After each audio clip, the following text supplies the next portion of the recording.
মাস মাস মোহাম্মদ বদরের যুদ্ধে ডামাডোল বেঁচে যায় মদিনার ক্যান্টনমেন্ট থেকে মাত্র 313 জন সাহাবীরা আসলো। আবু জাহেল ডিক্লার দিল, মোহাম্মদ পালাই তো গেলা, বাপের নাম ভুলে দিন, আসতেছি। সর্বাধুনিক ওই যুগে অস্ত্র শস্ত্র নিয়ে ফেরার রেডি। বদর প্রান্তরে গেছেন নি বদরে?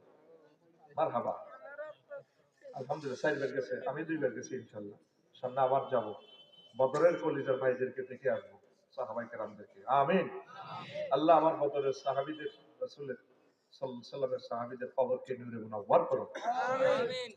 এবার সেখানে রেডি হতে ভাইয়া মোহাম্মদ মদিনা মুনাওয়ারার শিশুরা ডাইরেক্ট ক্যান্টনমেন্ট চলে গেছে। মাস মাস সামুরাই ইবনে জুনদুব এরা পর্যন্ত কুস্তি খেলছে। তারপরে মাপে টেকে নাও, আঙ্গুলে বদ্ধই করাইছে উমাইরে, টেকে নাও হুজুর, ও আঙ্গুলে উক্কা দিয়ে করাইছে। ও টেকে নাও দেখো সেনা মাপ, এই সেনা মাপটা মুহাম্মদ সাল্লাল্লাহু আলাইহি ওয়াসাল্লামের দুনিয়াতে প্রযুক্তি এনেছে, বুকের মাপ, উচ্চতার মাপ। সুবহানাল্লাহ হবে না? পরীক্ষা ফলন ক্যান্টনমেন্টের সিস্টেম মুহাম্মদ রাসূলুল্লাহ সমরবিদ কামে করে হেলহামের মাধ্যমে এগুলো আল্লাহ দিয়েছে। সালমান ফারসি রাদিয়াল্লাহু তাআলা আনহুর বরকতে পড়ি আমরা আমিন। নবীজি শিশুদেরকে চুমু দিয়ে আদর করে মদিনা মুনাওয়ারা বাড়িতে বাড়িতে ফেরত দিলেন।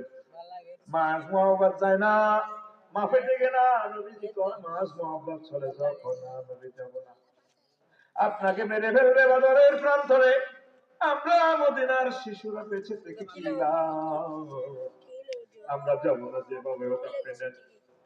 তারপরে নবীজি মুয়াজকে নিল, মুয়াজে কাঁদে, ও নবী আমি হাতে তো নত বেশি শক্তি, আমি চুল হইলে গিয়েছি। ও তাইলে কুস্তি খেলো, ও দেখেন ওদের কুস্তিতে হাতে আমি কেমনে সাইজ করি। কুস্তি ধরার আগে আগে আমরা যেভাবে স্কুলে থাকতে কুস্তি খেলতাম, মোসাবাদি আমজাদি করতাম, বা দুঃখ দিচ্ছা এ কথাকে বলতে শুরু করতাম। মাঝে কয়, মাঝে কয় রে, বিশ্ব নবীর সাথে তুমি জিহাদের ময়দানে যাওয়ার সৌভাগ্য পেলে রে ভাই, আমাকে মিস করিও না, তুমি দুর্বল থাকবে, আমি তোমাকে শেষ করে দিব, সাবিয়া কুস্তিতে পরাজয় করে দিব। যেমন কথা তেমন কাজ।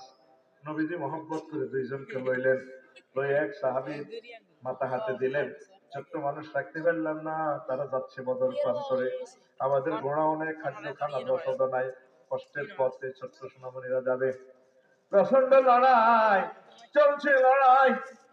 বুড়ো এক সাহাবীকে বলল, চাচা আবু জেহেল কোথায়, আমার নবীকে যে কষ্ট দিয়েছে, তো ফলাইন মানুষ তোদেরকে আগে মানা করছি না আসার জন্য, নবী এই জন্য আসতে চাই নাই। প্রচন্ড যুদ্ধ চলতেছে, পানির জন্য হাহাকার, কারো কল্লা যায়, কারো পাও যায়, বাঁচাও বাঁচাও বলে চিৎকার। এই সময় তোমরা ডিস্টার্ব করো, শোনো চাচা একটু দেখাই দেন আবু জেহেলকে, ওই যে বাম্পারওয়ালা চুল, ওই যে অশ্বারোহী অগ্রভাগে, এই সে আবু জেহেল। মাস মোহাম্মদ যাইয়া তার পায়ে আঘাত করে, শিশুর দিকে তাকায়, কেড়ে আঘাত করলো, ছোট্ট শিশু তাকাইলো, আর তার গর্দানে আঘাত দেয় মুয়াজে। এইভাবে ইসলামের শ্রেষ্ঠ দুশ্মনকে, মক্কার জমিনের শ্রেষ্ঠ দুশ্মনকে হত্যা করেছে শিশুরা। জোরে জোরে বলেন সুবহানাল্লাহ।